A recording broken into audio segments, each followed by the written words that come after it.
السلام عليكم ورحمة الله.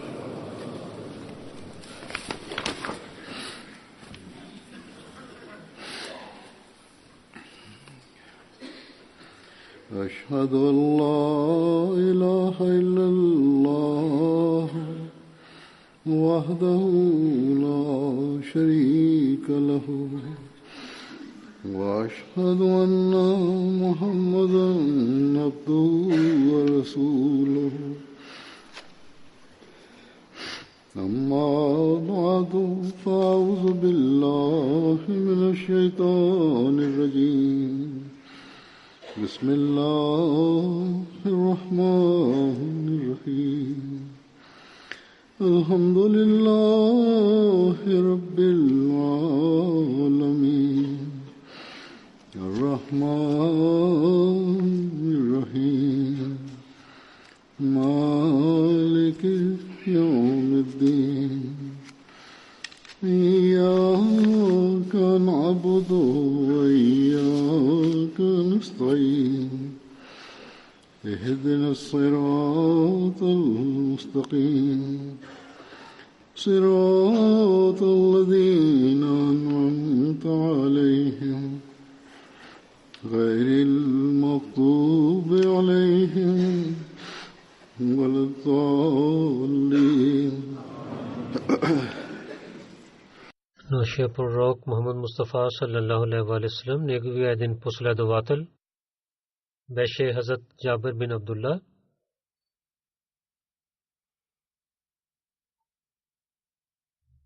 И той беше синът на Абдулла бин Амр бин Рам. Абдулла бин Амр бин Харам е последовател, за който преди няколко петъчна проповед аз разказах, че пророк саллаллаху алейхи ва саллям, когато той станал мъченик, че Бог питал него, че какво желаеш, и аз изпълнявам твоето желание. Той говорил, че о моя Бог, аз желая, че пак да стана жив и да отивам в съвет и да стана мъченик.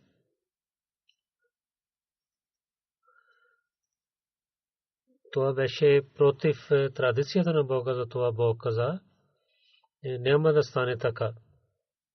Защото който един път има смърт, той няма да се връща пак в света отново.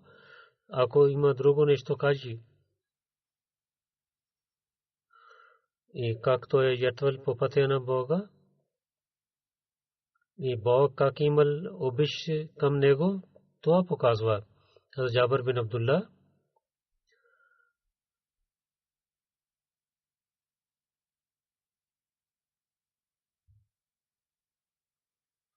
той беше синът на един велик последовател, и в Бейт Укбасания той правил бейт в детството си. Хазрат Абдулла бин Амр бин Харам, в неговата случка разказах, че той посветил своя син, че това заем, който взех от хората, когато ще стана мъченик, че продавайки плод от градината, да връщаш тези пари на собствениците. И така той връщал този заем на хората. Това беше традиция по тази епоха, че хората взеха заем заради плод на градините. Хазрат Джабир също взел заем от хората да харчи за своето семейство. Има една дълга случка, че как той, когато връщаше пари, той каза на евреин, че нямам толкова плод от градина, че малко плод има, за това да улеснява и да си връщам парите малко по тази година и следващата година но този еврин не беше готов да улеснява неговата заем. И в това притеснение Джабър бин Абдулла отиде при пророк саллалаху алейхи ва саллям, или пророк саллалаху алейхи ва саллям узнаел за него. Пророк саллалаху алейхи ва саллям той каза на евреин, но той не беше съгласен. И след това пророк саллалаху алейхи ва саллям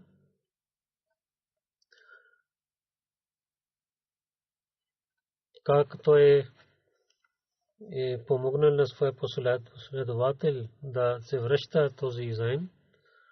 И той се моли на и Бог как е помогнал на него. Това в традициите пише.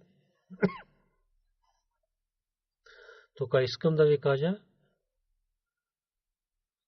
някои хора казват, че Абдулла бин баща на Джабър, за неговата заем беше, разказва тази случка, който той посвети на своя син да се връща парите на хората.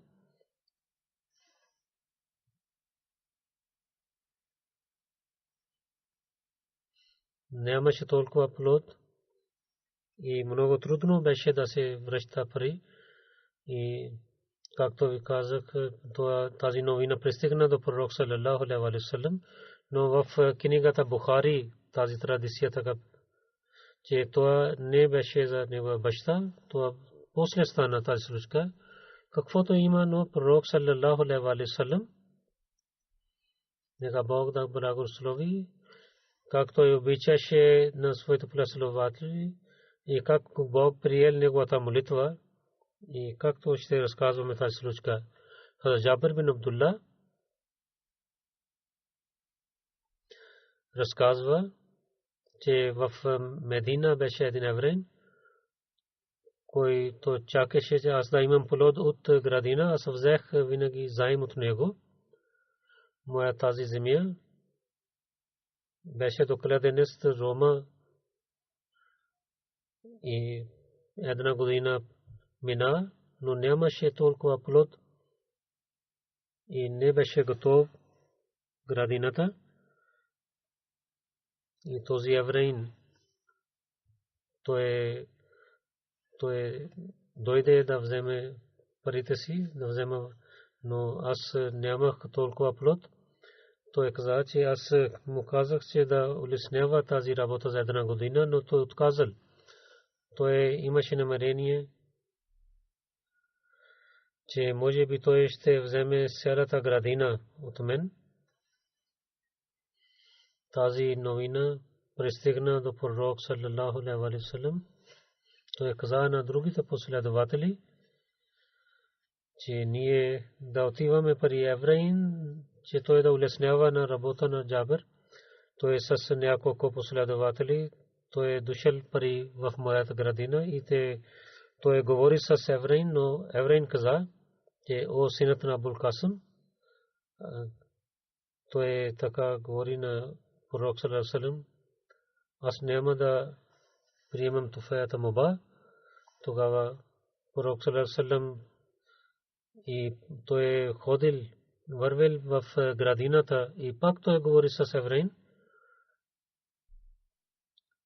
Аз няколко взех форми от и представих на пророк саллалаху алейхи ва саллям. Той ял тези и след това каза, че Джабър, ти каквото имаш, каква е твоята стая в градината? Пророк саллалаху алейхи ва саллям каза, там да сложи нещо, аз да легна за малко. Аз се подчиних и той заспал там, когато се събуди. И аз пак взех няколко форми, той изял от няколко и след това стана и пак говори с евреин, но той пак не беше съгласен. Той пак ходил в градината и каза на мен, Джабър, да започнеш да вземеш плод от формите и давай на него заем. И аз започнах да работя и пророка стоял там. Той каза, че аз дадох целия заем на евреин и пак имах форми. Аз тази блага вест дадох на пророка. Тогава той каза, че аз съм кълня се в името на Бога, че аз съм пророк на Бога. Това чудо, което гледаха, това беше необикновена случка.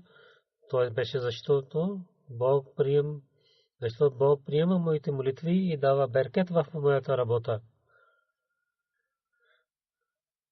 И в това, където има милостта на пророк саллалаху алейхи ва саллям и Бог приел неговата молитва,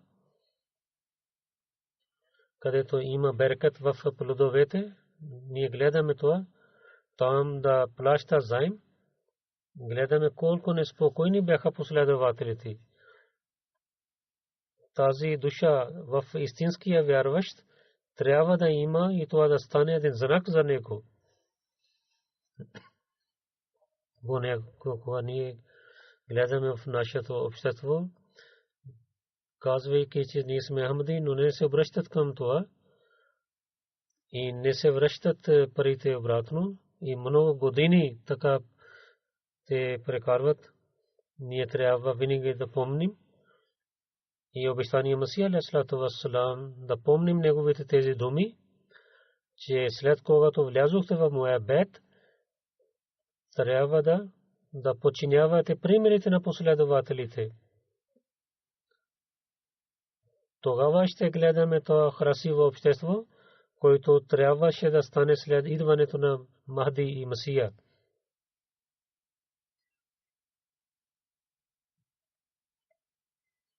Да се връща заем. Има друга традиция от Джабър, но преди това искам да разказвам една случка, че в няколко други традиции пише, че когато хората знаели, че целия заем той е връщал на евреин, Хазрат Умар дойде там на него, пророк саллаллаху алейхи ва саллям каза, че питай на него какво стана. Той каза, не искам да питам, когато вие разходахте в градина, аз имах доверие, че сега той ще връща целия заем. И когато втория път вие разходахте, и тогава по-силно доверие аз имах и вяра имах.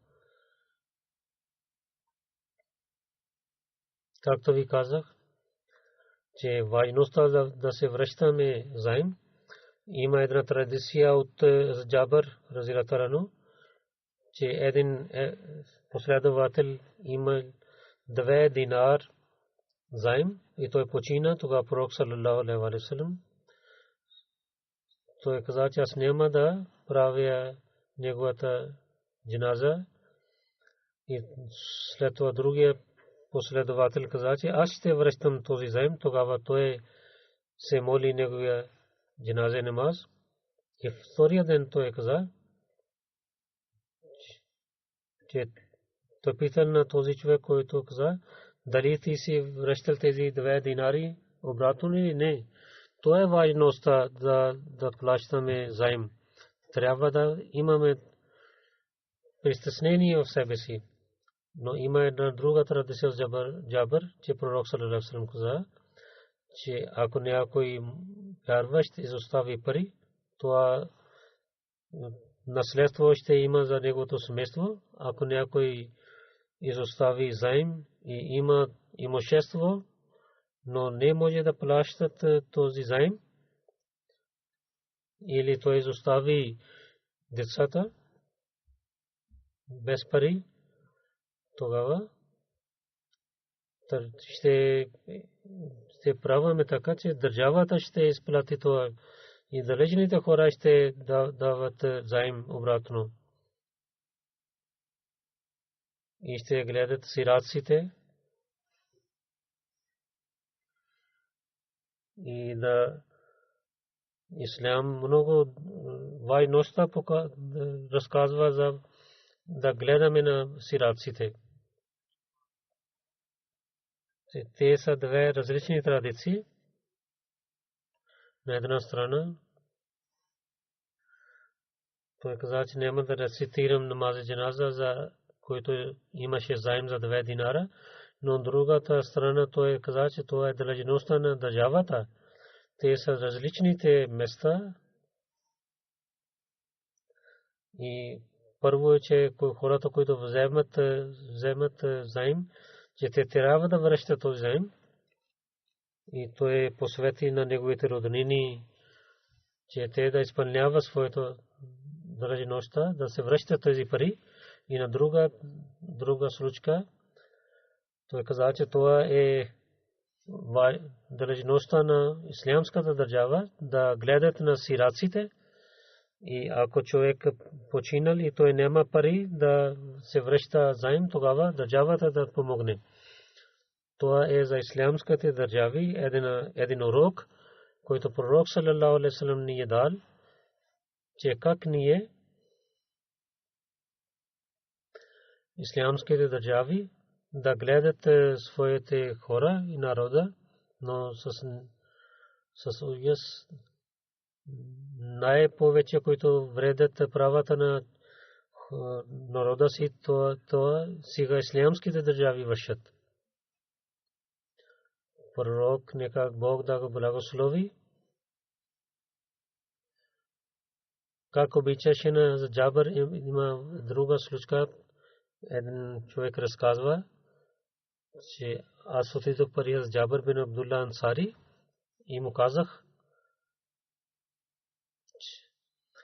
че вие ако някой слушахте от пророка саллаллаху алейхи ва саллям, разкажете. Той каза, че на един път бях с пророка саллаллаху алейхи ва саллям. Това човек каза, че не помня, че това беше за война или за умра. Кога се връщаме до Медина, каза, че онзи, който бърза пристигна до семейството си, той трябва да бързе. Слушайки това, Джабър каза, че ние бързахме и аз яздах камила. Това беше много хубава камила. Аз така вървях, че този камила стана. Аз много опитвах да върви, но не вървеше.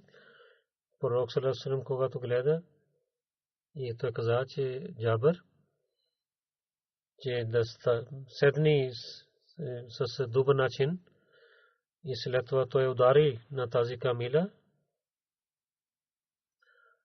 Тогава се качайки камила, тича и с много бързо той тичаше. Пророк саллаллаху алейхи ва саллям каза, дали ще продаваш тази камила? Той каза, да, пророка, аз ще продавам.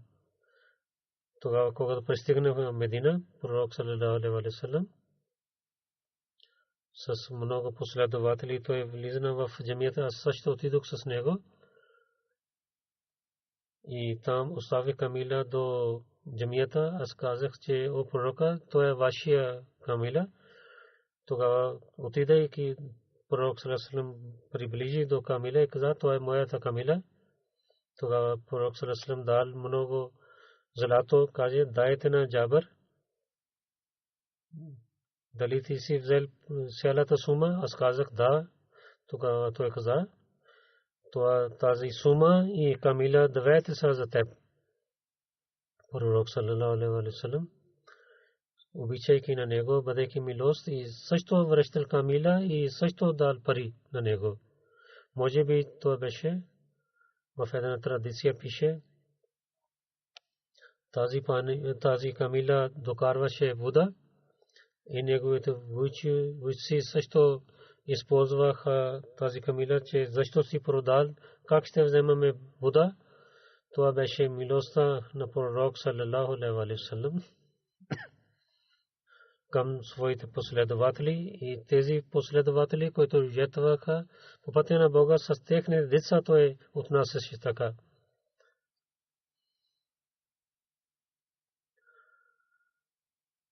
Нека Бог да увеличава мястото на тези последователи в рая. Аз разказвам различните случаи и нека Бог да ни даде възможността, че ние също да починяваме тези примери. Сега ще разказвам за двама човека. За първия господин Балал Атлби от Сирия. Той стана ранен в катастрофа на кола и 17 март и той почина. Инна лиллахи ва инна илайхи раджиун. Господин Балал се роди 1978 година, когато той стана 17 годишен.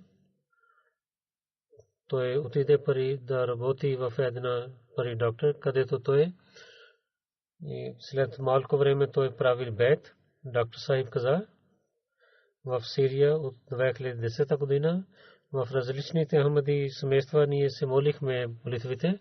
Тази година, когато се върнахме от Кадиян, аз отидох в тази група, който се молеше в семейството на Билал, че той прави бейт заради мен. Той се срещна с много добър начин. Той беше много гостоприемлив, но беше благодарен, че заради вас аз влязох в Ахмадия джамаат. И много ваяваше на него. Съдър президент на джамаата пише за него, че Билал Сахиб имаше магазин за спорт, дрехи и той помагаше на своите братия. Когато нямаше дрехи, той купуваше от някъде и даваше на тях. Той не можеше да гледа, че на някой Ахмади, който нямаше дрехи, помагаше на него. Ако някой беше беден, той помагаше на него.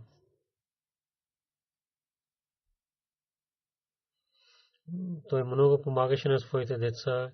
Те отидоха в училища.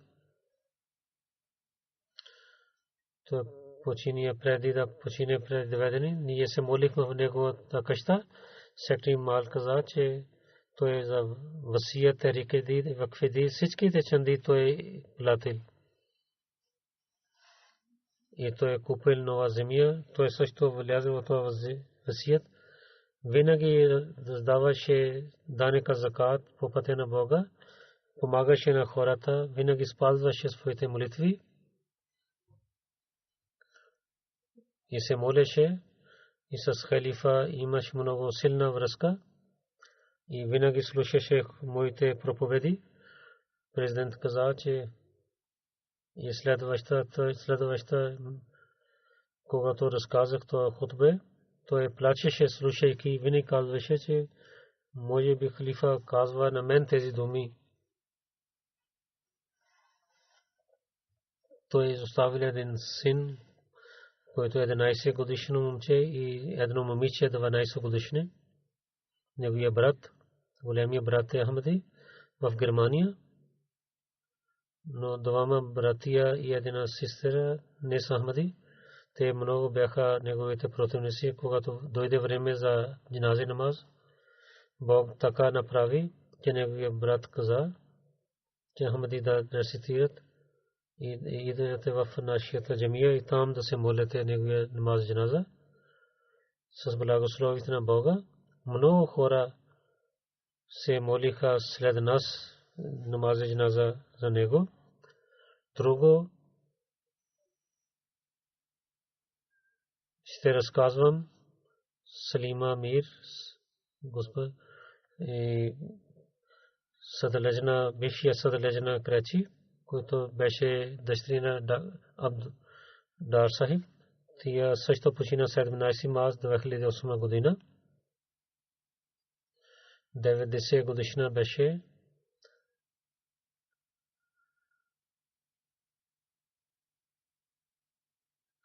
Нейна баща беше последовател Мир Елахи Бакш Сахиб, Шейхпура, Гуджарат. Шейхпур, Гуджарат. Той прави бейт в 1904 година. Неговата майка Мария Бегум Себа в тия учила в Кадиян. Тия много рецитираше Корана.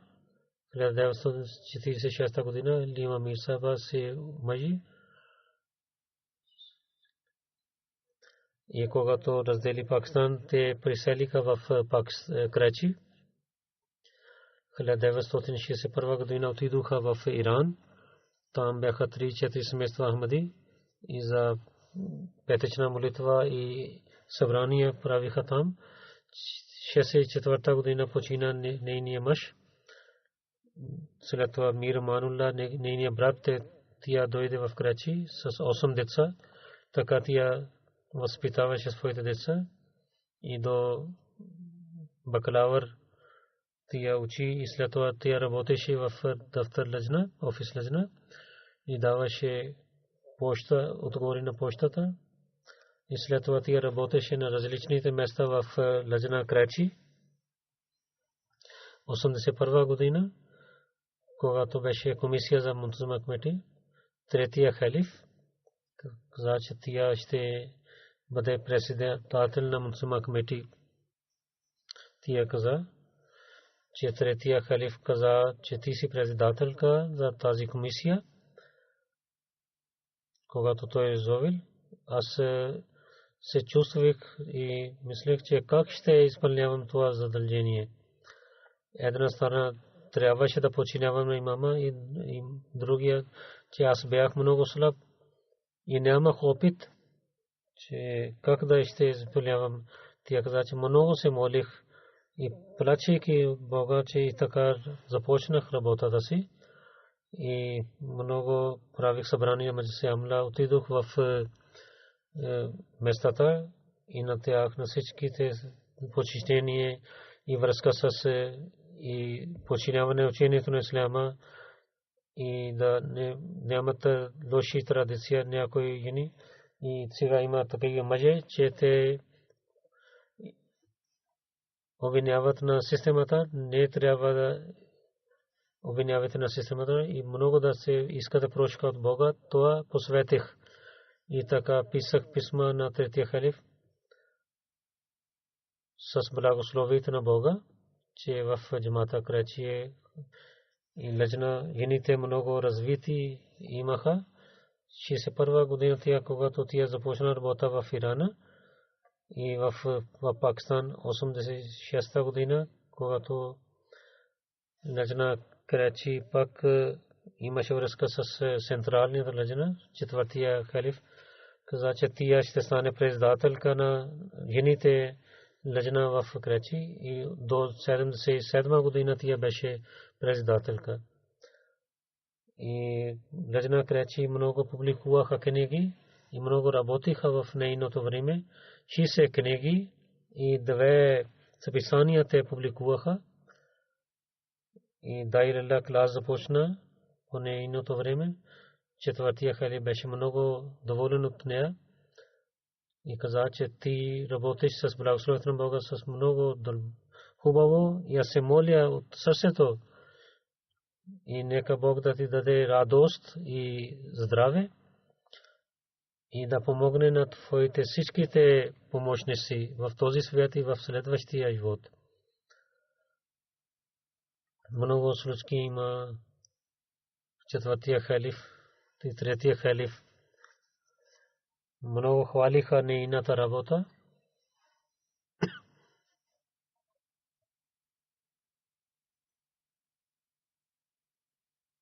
В едно писмо четвъртия халиф писа, че аз получих рапорт от вас от Лъжна Крачи.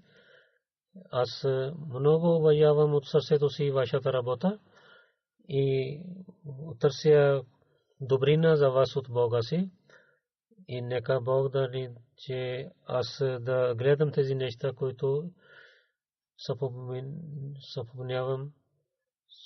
Слима Мир Саба, тя стана нейният мъж почина, когато тя беше 36 година.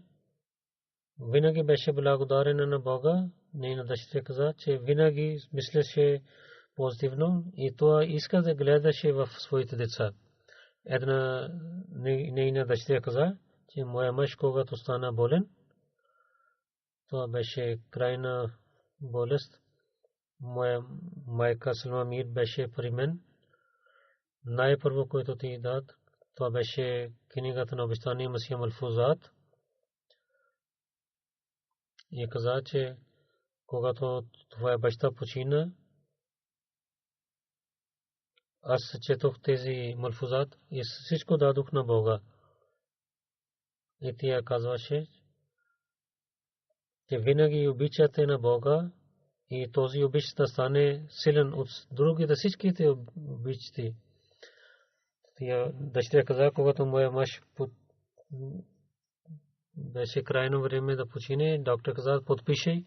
Аз започнах да плача и моя глас слуша моята майка. Тя каза, аз много болка имах. Салма Мир там седеше и там имаше, почиваше мъж на дъщеря и дъщерята имаше много болка. Когато се върнах от болница, дойдох при майка, при Салма Мир. Но моята майка каза, че ти си моята дъщеря, ти трябва да покажеш, че имаш търпение. Защо толкова висок глас плачеш? Тя каза, че това търпение, което ще покажем на първо време, това е търпение. Така тя посъвети, че това мъж беше при Бога, той е взел обратно от теб.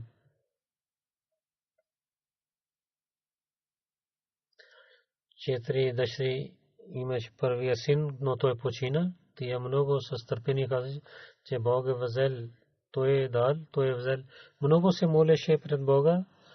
Винаги казваше децата, казваше, тя посветваше на панджаби език, че винаги да бъдете свързани с халиф. Винаги да бъдете свързани с халиф. За хиджаб и парда тя правеше, където гледаше, че някой има слаб, с много добър начин посъветваше, че да не ядосват хората. Една дъщеря каза, моя малкия дъщеря, това каза, момче каза, преди ще гледам на момиче. Аз казах на своята майка, че тия да вземе да хиджаб само на главата. Това беше тия, който разказва. Тия разказва своята малка сестра. Майка каза веднага, че дали ще стане тази сватба или не, но без никак тя няма да отиде. Една внучка имаше тест за шофиране в Лондон. Тя отиде с дъщеря, че да не отидеше с мъж, но тя не даваше внимание на хората.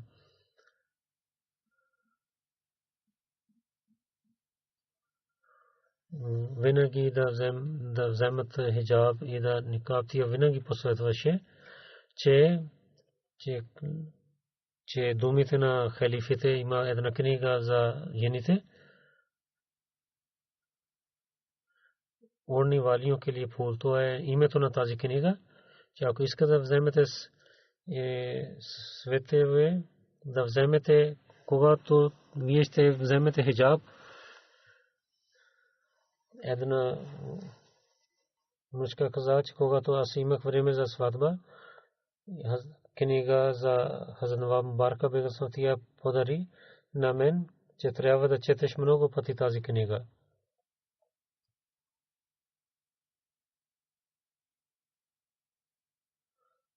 Тя каза,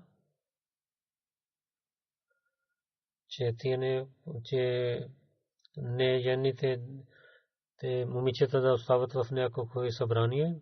Тя отиваше с момичета. Много момичета сега пишат, че да прекарват нощ с и не трябва да правят такива момчета, така да прекарват нощта.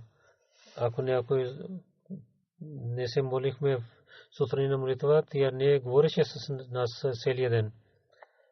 В едно тя отиде в Шикаго, Америка.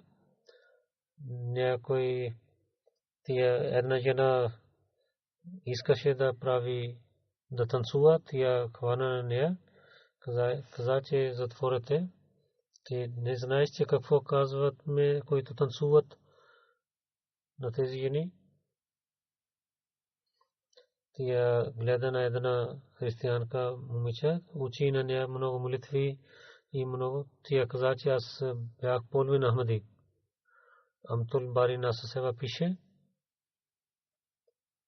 че Бог, че Апа Слима Мир Сахба,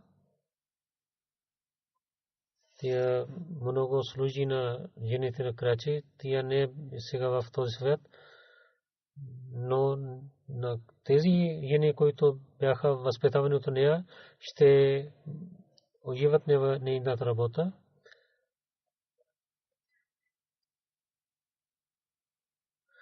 Че тя казва, че винаги тя наблюдаваше на хората, учеше на жените. Тя не искаше нейното име да бъде известен, но това искаше, че другите жени, които работят, те да учат своята работа. И когато те публикуваха книги, там също тя много хвали на своя тим.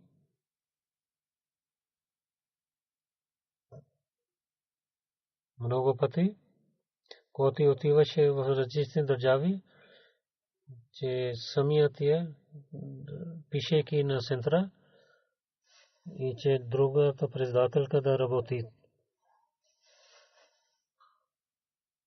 с много добър начин. Тя прави едно събрание и тя хвали на нея, че мисис Бати Сайба, седейки на нея на седалка на председателка, и каза, че трябва да подчинявате на нея.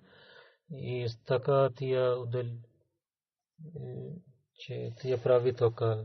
Това тези хора, когато даваме на някой друг работата на джамата и да не казваме, хората обвиняват, това е един урок за тях, че ако има работа, то казвате алхамдулилlah, ако няма, тогава пак да бъдат благодарени на Бога и да търсят другите начини да работят на джамата, но то е неважно, когато има длъжност, тогава ще работят.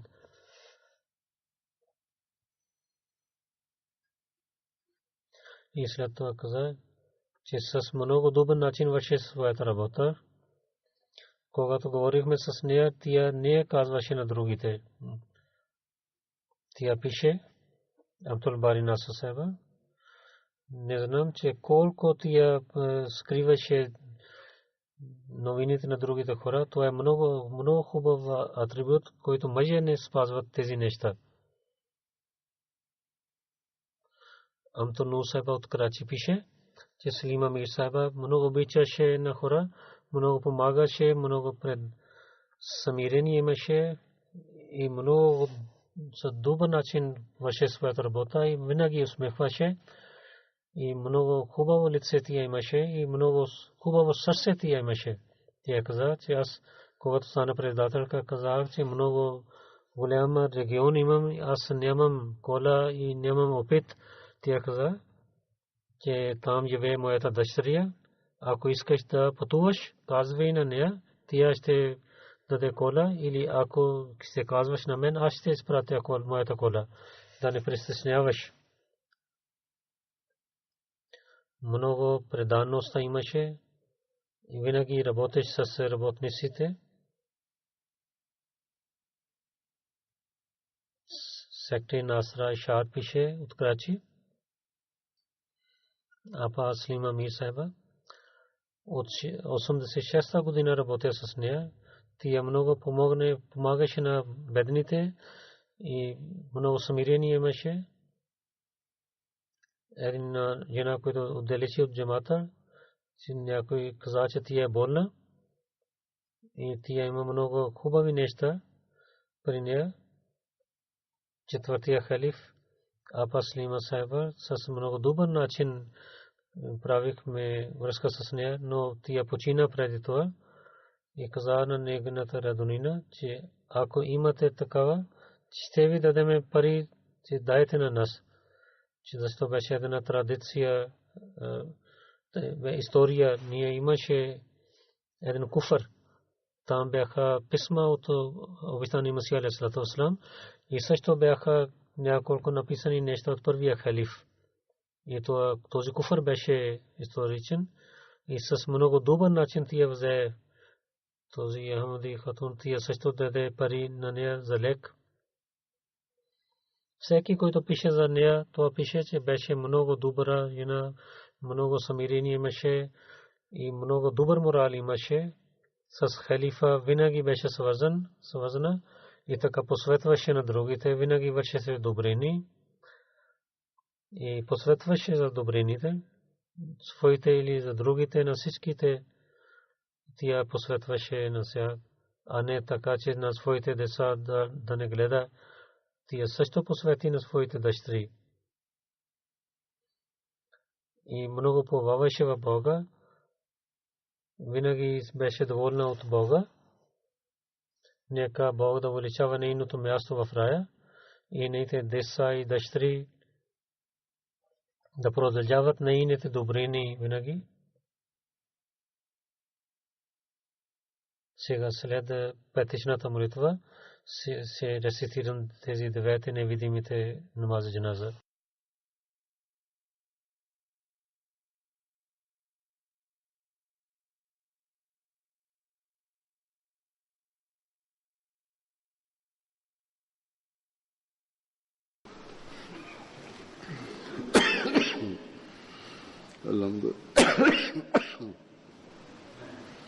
الحمد لله نحمده ونستعينه ونستغفره